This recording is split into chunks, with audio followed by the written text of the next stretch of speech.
앤드류 워맥, 당신은 이미 가졌습니다.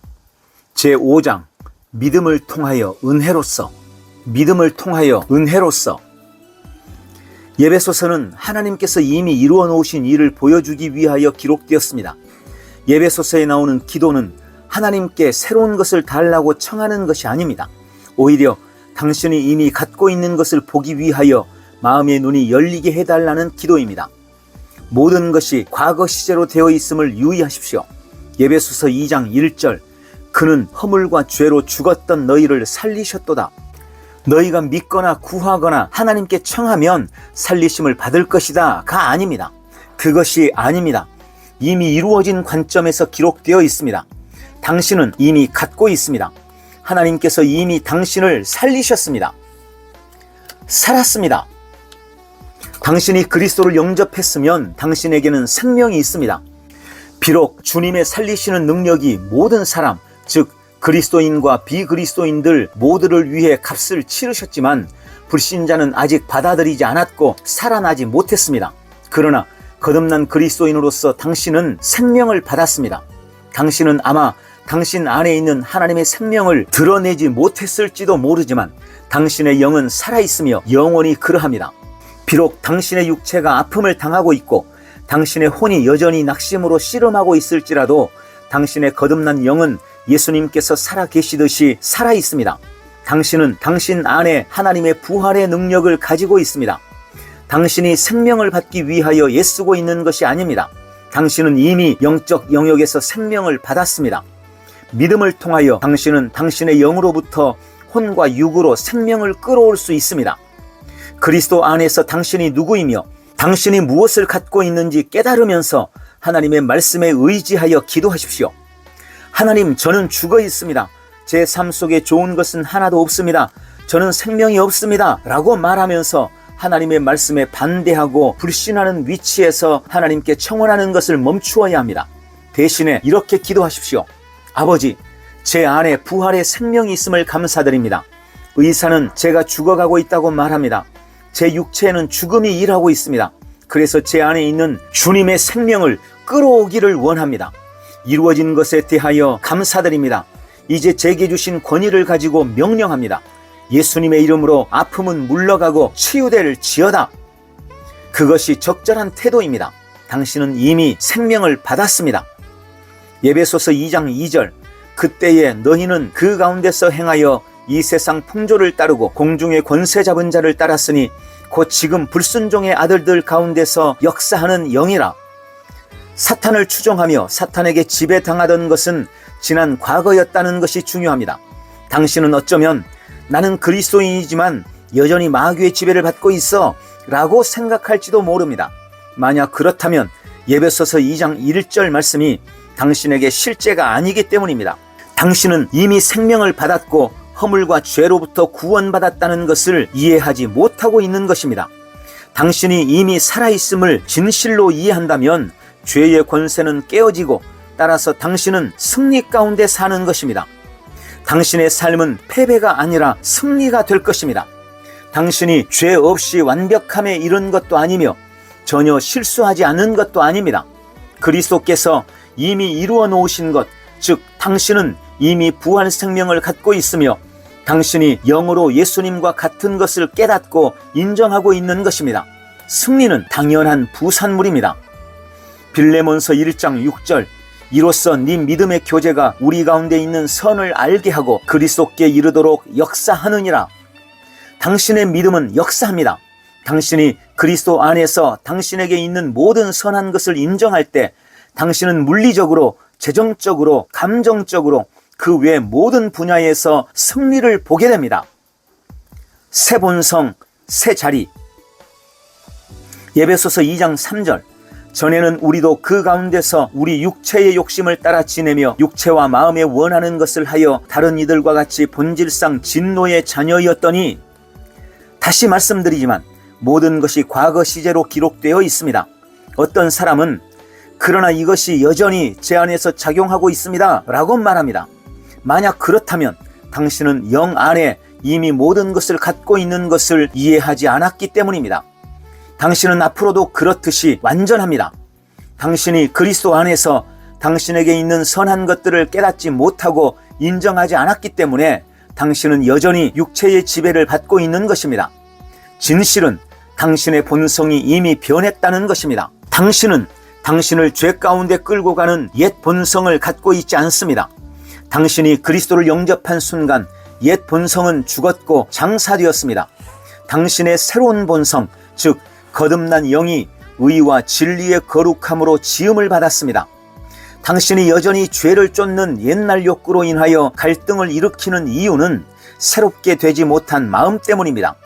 하나님의 말씀이 당신의 마음을 변화시킬 때 당신은 점점 옛 욕구를 버리고 새로운 본성을 쫓아가는 경험을 하게 될 것입니다. 에베소서 2장 4절 5절 긍휼이 풍성하신 하나님이 우리를 사랑하신 그 큰 사랑을 인하여 허물로 죽은 우리를 그리스도와 함께 살리셨고 너희는 은혜로 구원을 받은 것이라. 과거 시제로 기록된 것을 다시 주목하십시오.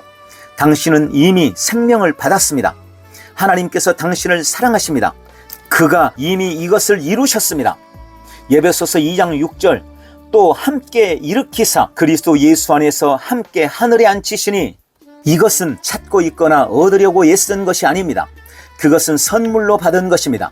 이미 이루어진 것입니다. 당신은 하나님과 이미 관계를 맺고 살아가고 있습니다. 당신은 이미 영적으로 죽은 자들 가운데서 다시 일어났으며 지금 천국에서 예수님과 함께 앉아 있는 것입니다. 나트륨과 염화물 에베소서 2장 7절부터 9절 이는 그리스도 예수 안에서 우리에게 자비하심으로써 그 은혜의 지극히 풍성함을 오는 여러 세대에 나타내려 하심이라. 너희는 그 은혜에 의하여 믿음으로 말미암아 구원을 받았으니 이것은 너희에게서 난 것이 아니요 하나님의 선물이라. 행위에서 난 것이 아니니 이는 누구든지 자랑하지 못하게 함이라. 이것은 성경의 강력한 구절입니다. 또한 매우 친숙합니다. 그래서 많은 사람들이 이 구절을 이미 알고 있다고 생각합니다. 그들은 건너뛰어버리고 이 구절에 시간과 노력을 들이지 않습니다. 그것이 그들로 하여금 그 말씀의 완전한 유익을 받지 못하게 하는 이유가 됩니다. 당신은 믿음을 통하여 은혜로서 구원을 받았습니다. 당신은 은혜만으로 구원받은 것이 아닙니다. 또한 믿음만으로도 구원받지 않았습니다. 당신은 믿음을 통하여 은혜로서 구원을 받았습니다. 누군가에게 요점을 말하고자 할 때 저는 가끔 다른 것을 제쳐두고 한 가지만을 강조합니다. 예를 들면 만약 누군가가 내가 믿기론 당신은 거룩해야 하며 11조를 드려야 하며 세례를 받아야 합니다 라고 주장한다면 저는 이렇게 대답할 것입니다. 아닙니다. 당신은 믿음으로써 구원을 받았습니다. 당신을 구원한 것은 당신이 주님을 위하여 무언가를 해서가 아니라 예수님께서 하셨다는 것을 믿는 믿음입니다. 이러한 요점을 말하기 위하여 당신은 은혜로서 구원을 받았다 또는 당신은 믿음으로써 구원을 받았다는 것을 강조하는 것은 전혀 잘못된 것이 아닙니다. 그러나 기술적으로 말하자면 당신은 은혜로서만 혹은 믿음으로서만 구원을 받지 않았습니다. 구원받은 것은 이 두 개의 조합으로 이루어졌습니다. 당신은 믿음을 통하여 은혜로서 구원을 받은 것입니다. 은혜와 믿음은 마치 나트륨과 염화물 같습니다. 만약 당신이 둘 중에 하나만을 섭취하게 되면 그것은 독이 됩니다. 둘 중에 하나만 충분한 양을 섭취하게 되면 당신을 죽일 수 있습니다. 그러나 이 둘을 함께 섞으면 당신은 소금을 얻게 됩니다. 둘이 합쳐지면 당신은 그것 없이는 살 수 없는 소금이 되는 것입니다. 은혜와 믿음이 바로 그렇습니다. 믿음 없이 은혜만으로 당신을 구원하지는 못할 것입니다. 하나님의 은혜 가운데 그는 예수 그리스도의 죽음과 장사됨과 부활을 통해 모든 사람에게 구원을 제공하셨습니다. 하나님의 은혜는 모든 사람에게 동일합니다. 그러나 모든 사람이 구원을 받는 것은 아닙니다. 왜 그렇습니까? 비록 그들의 구원을 위한 제공이 이미 만들어졌지만 각각의 개인이 독자적으로 믿음으로 하나님의 은혜를 받아들이지 않으면 안 되는 것입니다. 은혜 없이 믿음만으로 당신을 또한 구원하지 못합니다. 당신은 예수 그리스도를 믿어 그가 대속을 이루신 것을 믿어야 합니다. 만약 당신의 믿음이 다른 것들이라면 예를 들어 거룩한 삶, 11조를 드리는 것, 성경 읽기, 교회 출석 등등 그것은 구원을 가져오지 못합니다. 당신의 믿음은 예수님과 그분께서 하신 일, 즉 은혜에 있든지 아니면 당신 자신과 당신이 하는 일, 즉 행위들에 있든지 둘 중 하나입니다. 정말 둘 중 하나입니다. 성경적인 믿음은 항상 예수님을 믿고 하나님의 은혜가 이미 제공된 것들을 활용합니다. 은혜 대 믿음. 저는 은혜의 교사입니다. 저는 하나님께서 우리를 위해 행하신 것을 강조합니다. 이것 때문에 저는 많은 믿음의 사람들에 의해 거절을 당했습니다. 그들은 말하기를 제가 하나님의 은혜를 과장되게 강조하고 우리가 하나님을 위하여 하는 것을 덜 강조한다고 말합니다. 저는 또한 믿음의 교사입니다.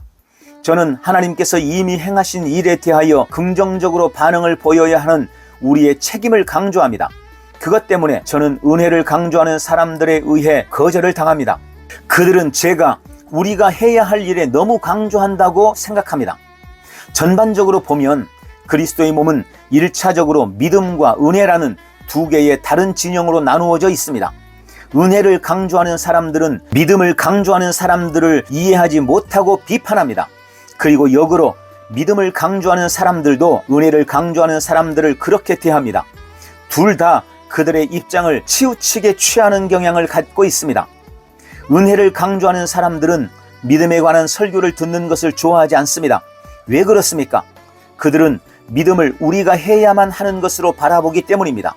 그래서 그들에게 믿음은 하나님의 은혜를 타협하게 하는 것입니다.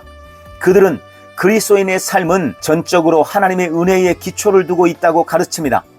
당신의 믿음, 즉 당신이 믿는 것은 은혜와 아무런 상관이 없다는 것입니다. 이것이 은혜만으로는 당신을 해치는 이유입니다. 반면 믿음을 강조하는 사람들은 은혜에 관한 설교를 듣는 것을 좋아하지 않습니다. 왜 그렇습니까? 그들의 초점은 그들이 해야만 하는 일에 열중되어 있습니다. 그들은 믿음 안에서 당신을 어떻게 세워야 하는지, 믿음이 무엇을 이룰 것인지를 토론합니다. 믿음을 강조하는 설교가들은 하나님의 은혜를 언급하고 싶어 하지 않습니다. 왜냐하면 그렇게 하는 것이 사람들로 하여금 적극적이 되어서 어떤 일을 이루고자 하는 동기를 약화시킨다고 느끼기 때문입니다. 그러나 믿음만으로는 당신을 해칠 것입니다. 모든 실수는 하나님의 말씀의 진리를 다른 보조적인 진리들을 희생하면서 과장되게 강조하는 것으로부터 옵니다. 부주의로 혹은 의식적으로 단순히 한 가지 진리를 택하고 다른 필요한 진리들을 배제하면서 그 진리를 높여버린다면 오류가 될 것입니다. 균형이 있어야 합니다. 하나님의 말씀에 있는 모든 진리들은 함께 일치하며 조화를 이룹니다. 적절하게 이해할 때 은혜와 믿음은 서로 보충해집니다. 당신은 믿음을 통하여 은혜로서 구원을 받았습니다. 구원은 둘 다 취하는 것이지 이것이나 저것 하나만이 아닙니다. 저절로 굴러 들어온 과분한 공로 없이 얻은 은혜는 다양한 면을 가지고 있습니다. 베드로전서 4장 10절은 하나님의 각양 은혜를 말하고 있습니다. 그래서 은혜는 여러 가지 모양으로 정의를 내릴 수 있습니다. 대부분의 사람들은 은혜를 공로 없이 얻은 호의로 정의합니다. 그것은 확실히 사실이지만 그것만으로는 불완전합니다. 이런 정의는 은혜가 저절로 굴러 들어오고 과분한 것이라는 진리에 초점을 맞추고 있습니다. 그것은 선물입니다. 만약 당신이 그것을 위해 일했다든지 지불했다든지 또는 그것을 받기 위하여 어떤 최소한의 요구에 응했다면 그것은 은혜가 아닙니다. 은혜는 저절로 들어온 과분한 그리고 공로 없이 얻은 호의입니다. 하나님의 은혜의 다른 중요한 면은 하나님께서 당신이 구원을 필요로 하기도 전에 당신의 구원을 위해 무언가를 행하셨다는 것입니다. 예수님은 2000년 전에 당신의 죄들을 위해 죽으셨습니다. 당신이 태어나기도 전에, 당신이 죄를 범하기도 전에 말입니다. 당신 자신 또는 당신이 얻을 수 있고 당신이 받을 만한 것과 상관없이 그 이전에 하나님은 당신의 구원을 준비하셨습니다. 그것이 공로 없이 얻은 호의입니다. 지속적인 은혜는 또한 지속적입니다. 은혜는 우리의 공로에 근거한 것이 아니고 또한 우리의 어떤 가치나 진가나 공로와 상관없이 그 이전에 이루어진 것이기 때문에 하나님께서는 은혜로 누구에게나 똑같이 대하십니다. 그리스도인에게나 불신자에게나 하나님을 싫어하는 자에게나 사랑하는 자에게나 하나님의 은혜는 정확히 똑같습니다. 디도서 2장 11절 모든 사람에게 구원을 주시는 하나님의 은혜가 나타나 은혜는 예수님이 우리의 대속을 위하여 행하신 모든 것을 포함하고 있습니다. 성경은 하나님의 은혜가 은혜를 갖고 있는 사람과 갖게 될 사람들 뿐 아니라 모든 사람에게 나타났다고 말하고 있습니다. 그러므로 하나님의 은혜는 모든 사람에게 똑같습니다. 만약 은혜만이 당신을 구원했다면 누구든지 구원을 받습니다. 하나님의 은혜는 모든 사람들의 지속적이며 모든 사람에게 임했습니다만 누구나 다 구원을 받는 것은 아닙니다. 예수님께서는 더 많은 사람들이 생명으로 이끄는 좁은 길을 찾기보다는 멸망으로 이끄는 넓은 길을 선택할 것이라고 매우 분명하게 지적하셨습니다. 왜 그렇습니까? 당신은 은혜만으로 구원을 받지 않았습니다. 당신은 믿음을 통하여 은혜로서 구원을 받았습니다. 당신은 구원을 받기 위하여 믿음으로 하나님의 은혜에 반응하지 않으면 안 됩니다. 하나님께서는 당신이나 제게 하셨듯이 아돌프 히틀러에게도 많은 은혜를 부어주셨습니다. 그러나 우리가 아는 한 히틀러는 하나님의 은혜를 받지 않았습니다. 하나님만이 알고 계시겠지만 히틀러가 마지막 순간까지 그의 마음을 바꾸지 않았다면 그는 주님을 거절한 채 그의 삶을 마쳤을 것입니다. 비록 그가 분명히 하나님을 싫어하는 자였을지라도 하나님의 은혜는 그를 향해 지속적으로 남아 있었습니다. 그러나 우리가 알기로는 히틀러는 은혜를 받기를 거절하였습니다. 하나님의 은혜가 홀로 당신을 구원하지 않습니다. 하나님의 은혜가 저절로 당신을 치유하지 않습니다. 하나님의 은혜만이 당신에게 복을 주지 않습니다. 하나님의 은혜만이 우리를 위해 어떤 것을 하지 않습니다. 그러나 당신이 믿음과 함께 은혜를 받아들인다면 하나님의 능력이 나타나 구원이 당신의 삶 속에서 실제가 됩니다. 당신의 긍정적인 반응, 믿음은 당신의 행동으로 하나님을 움직이게 만드는 것이 아닙니다. 성경 공부, 말씀 고백, 말씀으로 행하는 것 등등 이 모든 것이 믿음의 과정 속에 포함되었지만 그것 자체가 믿음은 아닙니다. 믿음은 하나님으로 하여금 무언가를 하도록 만들지 않습니다.